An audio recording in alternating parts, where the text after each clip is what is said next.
Anti uranium से क्या मतलब होता है? MI6 ने CIA को बोला था कि मुझे हेल्प चाहिए। ईरान के लोग इस चीज को भूले नहीं और इसकी वजह से 1979 में होता है Islamic revolution, again coming to 2002 जब ये वर्ल्ड को रिवील होता है कि Iran is developing enriching uranium. Cold war के टाइम पे ईरान ने यूएसए की काफी हद तक मदद की थी। ईरान जैसा एक कंट्री इतने टाइम तक वो अमेरिका को रेजिस्ट कैसे कर पाता? हमास जो है उसकी और ईरान की जो रिलेशनशिप है वो थोड़ी सी कॉम्प्लिकेटेड। आप ये सोचो कि सिर्फ इनके लीडर को हटा दिया जाए तो बाकी सब अपने आप कंट्रोल में आ जाए।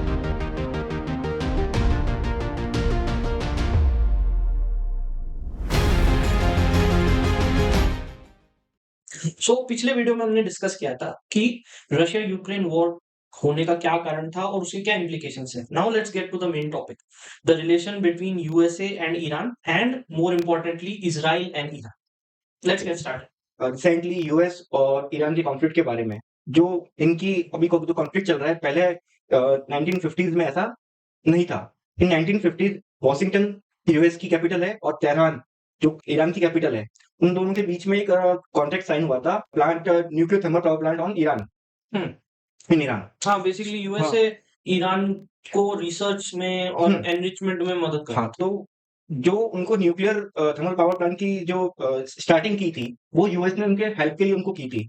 तो उसमें ये था कि आप यूरेनियम है, यूरेनियम को आप अराउंड 10% एनरिच करोगे तो आपका थर्मल पावर प्लांट का के लिए वो कैपेबल रहता है। Appropriate। हाँ। तो एनरिच यूरेनियम से क्या मतलब होता है? एक्चुअली यूरेनियम के दो आइसोटोप होते हैं, रिएक्टिव और नॉन रिएक्टिव। ओके, सो रिएक्टिव यूरेनियम को अराउंड 10% एनरिच करना होता है फॉर थर्मल पावर प्लांट, जो तकनीक से थर्मल पावर प्लांट रन कर सके। और अराउंड 90% अगर यूरेनियम को एनरिच करेंगे तो अब जाके अपन न्यूक्लियर वेपन को बना सकते हैं। उस समय उनके जो सुप्रीम लीडर थे मोहम्मद शाह रजा पहलवी, तो बेसिकली वो एक यूएस का पपेट था। तो जैसा यूएस बोलता वैसे वो काम करता था। उस समय यूएस और उनके ईरान के बीच में काफी सही चल रहा था और बिल्कुल था। पर ये बात थी कि अभी जो रिसेंटली इनके हालात इसलिए बिगड़े हैं क्योंकि अभी जो यूएस को इनको इसराइल को पता चला कि ना ईरान है, तो उसने ना अराउंड 20% यूरेनियम को एनरिच करना सीख लिया और स्टार्ट कर रहे हैं। तो इसके बाद से इन दोनों को, इसराइल को और यूएस को मतलब ये लगा कि भाई अपने लिए थ्रेट है और इसको रोकना चाहिए। हाँ, बट वो तो अराउंड अभी 2002 के आसपास हुआ है। हाँ। उससे पहले भी यूएस और ईरान के रिलेशंस बहुत खराब हो चुके थे और वो काइंड ऑफ स्टार्ट हुए थे अराउंड 79, बट अराउंड 1953 ईरान के लोगों ने ट्राई किया था कि हम अपनी कंट्री में डेमोक्रेसी लाते हैं, क्योंकि हम ऐसे मोहम्मद रजा जैसे लोगों को एक्ट करने नहीं दे सकते, जैसा वो चाहे, जैसा कोई और कंट्री कंट्रोल करे, ऐसा नहीं कर सकते हम। तो इसलिए उन्होंने डेमोक्रेसी लाने की कोशिश करी। तो उन्होंने उसमें एक अपना लीडर चुना था, जो मुसद्दिक। मोहम्मद मुसादिक। Yes. तो मोहम्मद मुसादिक जब आया तो वो थोड़ा ज्यादा नेशनलिस्ट था। वो चाहता था कि मेरे कंट्री के रिसोर्सेस मेरी कंट्री में रहने चाहिए, और Iran is since gulf country, तो उसका मेन रिसोर्स था ऑयल, और वो ऑयल बहुत ज्यादा एक्सपोर्ट करता था पहले। तो उस टाइम पे जब मुसादिक आया तो उसने बोला कि हम ऑयल को नेशनलाइज कर रहे हैं और अब से ऑयल हम अपनी कंट्री में यूज करेंगे, हम बाहर ट्रेड कर सकते हैं, बट वो हमारी इच्छा पे है। अब आप हमारी कंट्री से जब आप चाहो तब लेके नहीं जा सकते हैं, जो पहले यूएस और यूरोप में भी एज सेड कुछ कंट्रीज करती थी पहले। तो इससे आई थिंक सीआईए और यूरोप के अंदर इंग्लैंड में जो उनकी MI6 है, उनको भी बहुत ज्यादा प्रॉब्लम हुई। तो उनने अपनी कुछ ऐसी पावर्स अनलीश करी जिससे उनने इस लीडरशिप को ओवरथ्रो कर दिया और वो वापस से मोहम्मद शाह को ले आए वहां पे। और उसके बाद मोहम्मद शाह इनफैक्ट 79 तक उस कंट्री पे रूल करता रहा एज इट्स सुप्रीम लीडर, जबकि 53 में उन्होंने डेमोक्रेसी क्लियरली एस्टेब्लिश कर दी थी। हाँ, मुझे लगता है मोहम्मद शाह को लाने का ये था क्योंकि वो यूके और यूएस दोनों की उनके इंटरेस्ट से अलाइन था। अलाइन था और वो जो कहते थे वो करता था। इवन जैसे जो मोहम्मद मुसद्दिक को हटाने का भी रीजन ये था कि उनकी कुछ कंपनीज को लॉस हो रहा था, यूके की, मेनली यूके की जो कंपनीज थी, यूके का बहुत बड़ा हाथ है MI6 का। तो उनको भी शायद काफी लॉस था। MI6 ने CIA को बोला था कि मुझे हेल्प चाहिए, इसको मुसद्दिक को हटाया जाए, वापस रजा पहलवी को लाया जाए। और इससे अपन को जो कोल्ड वॉर चल रही थी उनकी, उसमें भी उनको एक तरह से हेल्प थी कि भाई वहां पे अपने ये एयरबेस वगैरह ला सके और यूज कर सके ईरान को ऐसे रशिया के खिलाफ वगैरह ऐसे यूज कर सके। बहुत सारे रीजंस थे, तो उसको हटाया गया और वापस मोहम्मद शाह रजा पहलवी को लाया गया, जैसे बताया गया। तो ये चीज सिंस ईरान के लोगों को उस टाइम पे इतना रियलाइजेशन नहीं था कि what kind of power are we going against, US और इंग्लैंड बीइंग बिग कंट्रीज, उनके पास बहुत ज्यादा कॉन्टैक्ट्स और पावर बहुत ज़्यादा थी, तो उनने ये काम तो कर दिया। बट ईरान के लोग इस चीज़ को भूले नहीं और इसकी वज़ह से 1979 में होता है इस्लामिक रेवोल्यूशन, जहाँ पे मोहम्मद रज़ा को ईरान के पीपल ओवरथ्रो कर देते हैं। 1979 में मोहम्मद शाह रज़ा पहलवी को हटाने का एक रीज़न ये हो सकता है क्योंकि उस समय मॉडर्नाइज़ेशन काफ़ी आ रहा था। मॉडर्नाइज़ेशन काफ़ी हो रहा था वहाँ पे, जो कि इस्लामिक्स के लिए जो इस्लामिक वैल्यूज के अगेंस्ट अगेंस्ट था, तो इसलिए वो रिवॉल्यूशन स्टार्ट हुआ कि ये हमारे इस्लामिक रेवोल्यूशन हुआ था जो वो actually। हुआ था वो उनके खिलाफ स्टार्ट इसलिए हुआ था कि भाई उनको मॉडरेशन नहीं चाहिए, इतना ही जो रज़ा पहलवी जो यूएस यूके का जो इंटरफेयर इतना ज़्यादा हो रहा है हमारे यहाँ पे, तो मेन रीज़न ये था।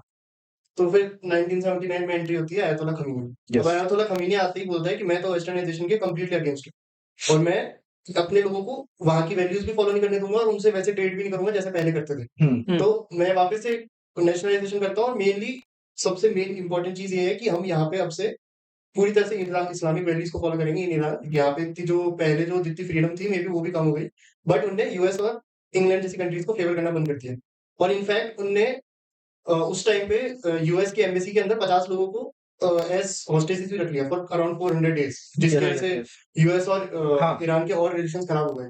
तो ये चला तकरीबन 79 तक। उस टाइम पे आयतुल्ला खमीनी एक बस रिवॉल्यूशनरी थे, फिर वो धीरे-धीरे करके वहाँ के प्रेसिडेंट बने in around 87 if I remember correctly. फिर 89 में एक वॉर होती है बिटवीन ईरान एंड इराक।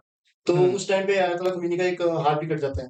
उस टाइम पे आयतुल्ला खमीनी ईरान का सुप्रीम लीडर बन जाता है। ही इज अ शिया मुस्लिम। तो वहाँ पे शिया मुस्लिम की ज़्यादा पावर एस्टेब्लिश हो जाती है in Iran at that point of time. और उसके बाद से ईरान और यूएस के रिलेशंस बिल्कुल भी कभी भी ठीक नहीं हुए। हाँ, वहाँ तक इवन ये यूके और यूएस की एम्बेसी तक नहीं रखी हुई है वहाँ पे, वो अलाउ नहीं करते कि हमारी यूके और यूएस की एम्बेसी भी हमको नहीं चाहिए यहाँ पे। तो अयातुल्ला खमीनी आया था 79 में, जब उसका एक रीज़न उसने एक चीज़ और करी थी कि जो ऑयल है, वो मैं यूके और यूएस के कहने पे नहीं बेचूँगा, मेरी इच्छा है, हमारी कंट्री है, हम उसके अकॉर्डिंग इस ऑयल को अपना यूज़ करेंगे और अपनी कंट्री के लिए इसको यूज़ करेंगे। तो वो पूरी तरह से यूके, MI6, CIA सबका ये चाहता था कि भई ये बिल्कुल ही हमारे यहाँ से हट जाए और हम इनका कोई मतलब मॉडर्नाइज़ेशन नहीं चाहिए, हमको हमारा जो इस्लामिक जो रिवॉल्यूशन है हम वो लाएँगे, हमें सब कुछ इस तरीके से उन्होंने स्टार्ट किया था ये पूरा। और उसके बाद से ईरान एक आइसोलेशन में था कुछ टाइम तक, यस। अंटिल 2002 जब ये रियलाइज होता है कि एनरिच्ड यूरेनियम डेवलप कर रहा है ईरान। सीक्रेटली कर रहा था बट वो लीक हो गया था later। हाँ, अराउंड 20% उन्होंने एनरिच कर लिया था। हाँ, तो और वो उससे ज़्यादा एनरिच करने की ट्राई कर रहे थे। यस। ऑल्दो पहले ऐसा था कि ईरान के पास यूरेनियम के इतने ज़्यादा अच्छे डिपॉजिट्स नहीं थे अपनी कंट्री में, बट वो फिर दूसरी कंट्री से खरीद के और खुद से डेवलप करने लग गए थे। राइट। सो तो ये थ्रेट था मेन। इसके अलावा एक बार ऐसा भी हुआ था कि यूएसए की जो एक क्रूजर शिप थी यूएसएस विंसेस, इसने ईरान के एक कमर्शियल फ्लाइट को भी पिन डाउन कर दिया था बेसिकली, और उसमें जो अराउंड 200-300 जो लोग थे वो भी मारे गए थे। रीज़न क्या था? रीजन बेसिकली ये था कि भाई वो यूँ कह रहे थे कि हमने एयरक्राफ्ट को अपने आप को आइडेंटिफाई करने को कहा और उन्होंने किसी भी तरह का कम्युनिकेशन नहीं किया। ओके। जबकि कई लोग ये कहते हैं कि उस फ्लाइट के ब्लैक बॉक्स के अंदर हमको इस चीज़ के भी इशारे, इस चीज़ के भी इंडिकेशंस मिले हैं कि भई उन्होंने उनके साथ ये चीज़ उनको कम्युनिकेट करने की कोशिश की थी कि this is a civilian aircraft जो कि हम लोगों को ट्रांसपोर्ट कर रहे हैं। बट उसके बाद भी बेसिकली यूएस की जो ये नेवल वेसल है, इसने इस प्लेन को उड़ा दिया। तो was there around that 9/11? No, it was way before 9/11. In fact, it was in 1987. But looking at the current situation, जो अभी कॉन्फ्लिक्ट है वो यूएस और ईरान का भी है, बट मेनली जो सबसे मेजर कॉन्फ्लिक्ट है वो is between Israel and Iran. और इसकी भी हिस्ट्री बहुत डीप जाती है, which is kind of similar to US. तो अराउंड 1953 से अराउंड 1979 इजराइल और ईरान के भी रिलेशन काफी अच्छे थे। अच्छा। तो उस टाइम तक वो आर्म्स आर्मामेंट्स ट्रेडिंग वगैरह बहुत अच्छे से करते थे एक दूसरे से, जब मोहम्मद शाह था उस टाइम पे उनके रिलेशन अच्छे थे। बट जब 1979 में इस्लामिक रेवोल्यूशन होता है तो खमीनी आता है, अयतुल्ला खमीनी आता है और हिज सीनियर, वो आके बोलते हैं कि इजराइल की जो लैंड है वो हमारी लैंड है, मुस्लिम्स की लैंड है वो, वहाँ वो तुम अब खाली कर दो। और सिंस वहाँ पे उनका एक बहुत रिलीजियस प्लेस भी थी which is very important for Shia Muslims in particular, तो इसकी वजह से उन्होंने बोला कि अब ये लैंड तुम खाली कर दो, ये हमें लैंड वापस चाहिए। तो उसकी वजह से इजराइल और ईरान के बीच में कॉन्फ्लिक्ट तब से ही चल रहा है। और उसकी वजह से ईरान ने कई सारे छोटे-छोटे एंटी इजराइल ग्रुप्स भी बनाए हैं एलिजेडली, बट लाइक हिजबुल्लाह और हमास में भी, और ऐसे बहुत सारे ग्रुप्स हैं जो कि एंटी इजराइल वर्क करते हैं प्रेजेंटली और उसको एलिजिबली बोलते हैं कि उसको ईरान ने बनाया। बट अगेन कमिंग टू 2002 जब ये वर्ल्ड को रिवील होता है कि Iran is developing enriching uranium, उस टाइम पे वो इजराइल के लिए एक एक्सिस्टेंशियल थ्रेट बन जाता है और उसके बाद से ईरान को यूएस इजराइल बहुत सीरियसली लेने लग जाते हैं एज डेंजरस नेशन। हाँ यस न्यूक्लियर थ्रेट क्योंकि यस 9/11 के बाद से यूएस को ये लगा कि जितने भी ये अगर ये यूरेनियम बना रहे हैं, अगर ये यूरेनियम एटॉमिक बॉम्ब बना लेंगे, तो ये कहीं न कहीं हिजबुल्लाह के पास या फिर किसी भी जो ये टेरर ऑर्गेनाइज़ेशन है, किसी के भी हाथ लग जाए, तो वो बेसिकली थ्रेट है उनके लिए। तो वो नहीं बनाना देना चाहते कि कोई भी अब यूरेनियम से अपना एटॉमिक बॉम्ब बनाए। यहाँ पे एक्चुअली एक ये बात नोट करना बहुत इम्पोर्टेंट है कि ये जो जर्नी है इनके रिलेशंस खराब होने की, ये हमेशा डाउनहिल नहीं थी। एक ऐसा टाइम भी था जब 50s से अगेन डाउनहिल ही 79 जाती रही, लेकिन 90s आते-आते यूएस और ईरान के बीच के जो रिलेशंस हैं स्पेसिफिकली वो थोड़े-थोड़े ठीक होने लगे थे, क्योंकि उस टाइम के जो ईरान के जो सुप्रीम लीडर थे, उसने यूएसए को कहा कि भी ऐसा नहीं हो सकता कि दुनिया की जो नंबर 1 पावर, जो सबसे पावरफुल नेशन है, उससे हम अगेंस्ट ही हुए हैं।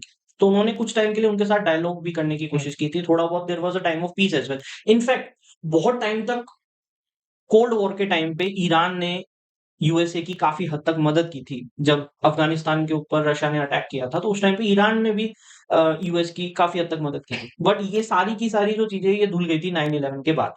जब उस टाइम के जो प्रेसिडेंट थे प्रेसिडेंट बुश, उन्होंने बेसिकली ये कहा कि ईरान, इराक और नॉर्थ कोरिया ये एक्सिस ऑफ ईविल है। ओके। उसने ये बेसिकली ये चीज़ कही। तो उस टाइम के बाद फिर और इस चीज़ को एज़ अ एग्ज़ाम्पल लेके ईरान के भी हार्डलाइनर्स जो हैं वो हमेशा इसी चीज़ का एग्ज़ाम्पल देते हैं कि देखो यार, हमने तो उनकी मदद की थी, बट उसके बाद भी हमको एक्सिस ऑफ ईविल बुलाया जा रहा है world stage. Even though we helped them. उनके आर्म्स और आर्मामेंट्स को हमने जाने दिया, यहाँ से पास होने दिया। स्ट्रेट ऑफ हॉर्मूज़ के थ्रू जो उनको चीज़ों की ज़रूरत थी, ऑयल की ज़रूरत थी, वो हमने हाई प्रायोरिटी पे इसको आगे निकलने दी। बट उसके बाद भी ये तो किसी के भी सगे नहीं। तो वहाँ के हार्डलाइनर्स पर्टिकुलरली इसी चीज़ को एज़ अ एग्ज़ाम्पल देते हैं। और यूएसए बहुत बार एक्चुअली अपने खुद के जो स्टेटमेंट है उससे पीछे जा चुका है। हाँ। जैसे 2015 के अंदर भी एक न्यूक्लियर ट्रीटी हुई थी, जिसके अंदर जो यूएन का जो न्यूक्लियर वॉचडॉग है, वो बाकायदा ईरान की न्यूक्लियर साइट्स पे जाके उसने इंस्पेक्ट किया था कि भई ये न्यूक्लियर जो हमारी ट्रीटी है उसके कंप्लायंस में है, सब कुछ चल रहा है। हुँ। तो उसमें फिर उसने यूएसए ने कहा था ठीक है, अगर ये न्यूक्लियर कोड्स जो हम कह रहे हैं उनको मतलब अगर उनको ये लोग मान रहे हैं, तो हम इस ट्रीटी के तहत जो इनको सैंक्शंस हमने इन पे लगा रखे हैं उनको कम करने के लिए तैयार हैं। लेकिन ट्रम्प के आने के बाद दोबारा वही चीज़ हुई। उसने आते ही ये चीज़ कही कि ये जो सैंक्शंस हैं, मैं तो इन पे सैंक्शंस लगाऊँगा ही, क्योंकि ये जो इंस्पेक्शन हुए इसमें ये इंस्पेक्शन गलत है। मैं आपकी बात ये कहना चाहूँगा कि जो ट्रीटी हुई थी, क्या ये बताया गया था कि ईरान अब यूरेनियम से एनरिच नहीं कर रहा है। तो कहीं न कहीं ये रूमर्स है कि इज़राइल का उस पे दबाव था, इज़राइल का यूएस पे दबाव था कि आप इस पे हमला करो, हमारी हेल्प करो। और ये रूमर्स ये भी कहते हैं कि ना ट्रम्प का पर्सनली ये था कि मुझे ईरान पसंद नहीं है, और पर्सनली उन्होंने कई बार बोल चुका है, उनको पर्सनल दुश्मनी थी उनसे, ईरान से। तो वो करने के लिए भी ये वॉर स्टार्ट हो सकती है, की गई हो। ये भी इसमें रीज़न हो सकता है। दैट्स आल्सो क्वाइट वैसे देखा जाए तो यूएस किसी भी कंट्री को न्यूक्लियर नेशन नहीं बनने देना चाहता, टू बी फेयर।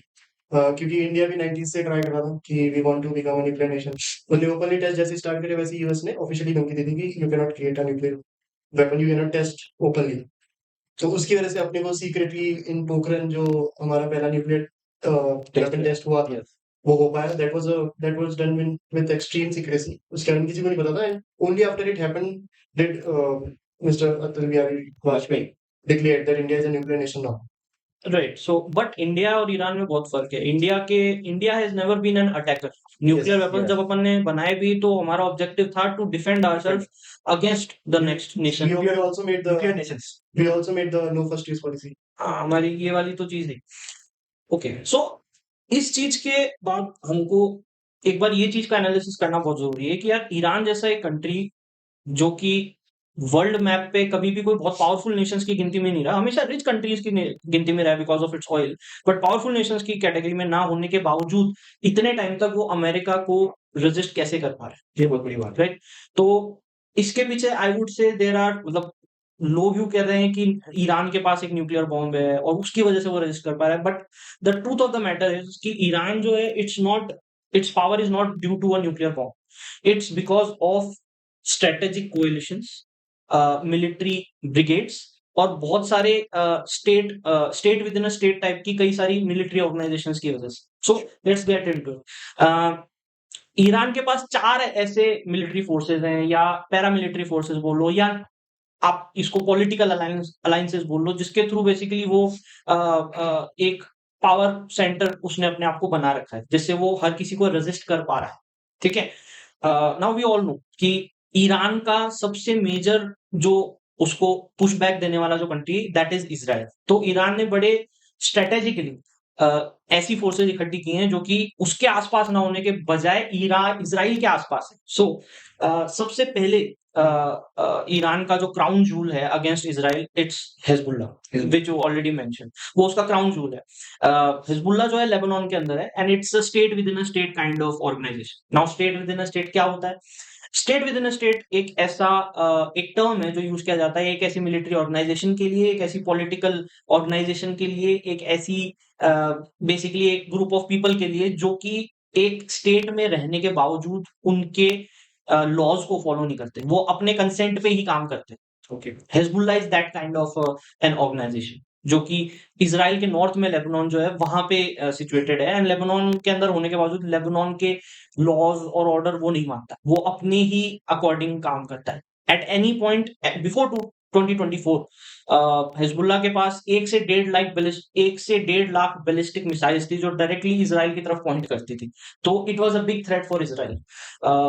दूसरे नंबर पे हुथीज एंड इन यमन। यमन के अंदर बेसिकली हुथीज जो थे देवर वेरी मतलब यमन और हुथीज अपने आप में कोई भी उनको इतना पावरफुल नहीं मानता था, लेकिन यूएसए और ईरान की लड़ाई के टाइम पे वहां से पास होने वाले मिलिट्री ब्रिगेड्स को और कमर्शियल जो ये वेसल्स है उनको भी उनके ऊपर वो क्रूजर मिसाइल्स और बैलिस्टिक मिसाइल्स लॉन्च कर रहे थे and the world was surprised to see कि ऐसा कुछ हो सकता है।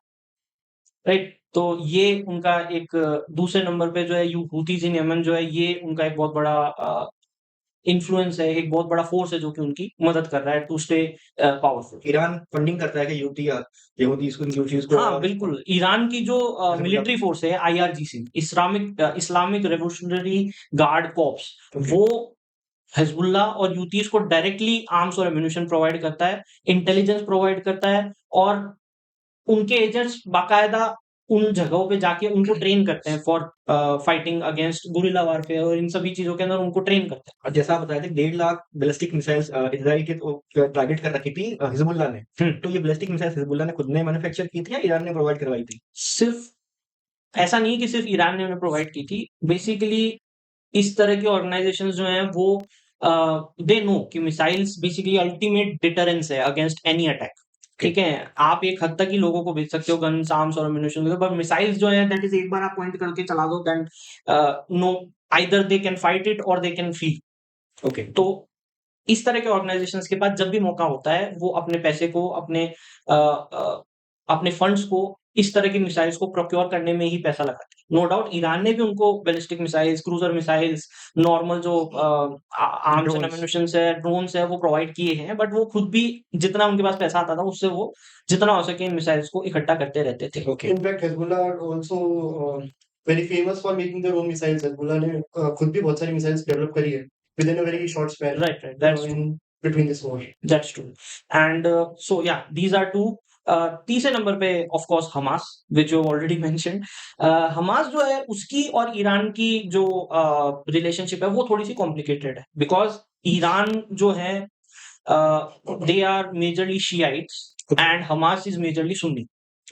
बट ऑफ कोर्स दुश्मन का दुश्मन दोस्त होता है, तो इस चीज की वजह से ईरान इस चीज के मतलब उनके बीच में मतभेद होने के बावजूद भी वो उन लोगों को सपोर्ट करता रहा है again through training, through missiles, arms and armaments, ये सारे हमेशा उनको प्रोवाइड करता रहा है। एंड आप उस दुश्मन को स्ट्रॉन्ग बना के अपने मेन दुश्मन को एक्चुअली आप ज्यादा टाइम तक संभाल के रख सकते हो, इस स्ट्रेटेजी के साथ वो आगे मूव करता रहा है इस चीज में, इस वजह से वो हमास को भी सपोर्ट करता है। एंड फोर्थ नंबर पे खुद ईरान की जो शियाई मिलिटेंट्स हैं जैसे आईआरजीसी और इसके अलावा उनके खुद के जो ईरान की मिलिट्री जो है वो है और कई सारे जो उनके मिलिटेंट ग्रुप्स हैं बहुत सारे। ईरान को सिर्फ एक कंट्री की तरह से देखना यूएसए की एक काइंड ऑफ गलती रही बिकॉज ईरान ने अपनी पावर को बहुत ज्यादा डिसेंट्रलाइज किया हुआ है जिसकी वजह से आप ये सोचो कि सिर्फ इनके लीडर को हटा दिया जाए तो बाकी सब अपने आप कंट्रोल में आ जाए। वो स्ट्रैटेजी ईरान पे इसीलिए काम नहीं कर पा रही क्योंकि इनके बहुत सारे मिलिटेंट ऑर्गेनाइजेशंस हैं जो कि विद इन ईरान काम करते रहते हैं। Hi everyone, thanks for watching the video. Please like, share, and subscribe to stay up to date on our latest content. Hey everyone, हम लोग काफी टाइम बाद एक वीडियो पोस्ट कर रहे हैं and we hope to keep this up and post more and more videos. Please like, share and subscribe और comments में please tell us if there is anything that you need us to discuss. Thanks for watching, never give up. Thanks. Thank you.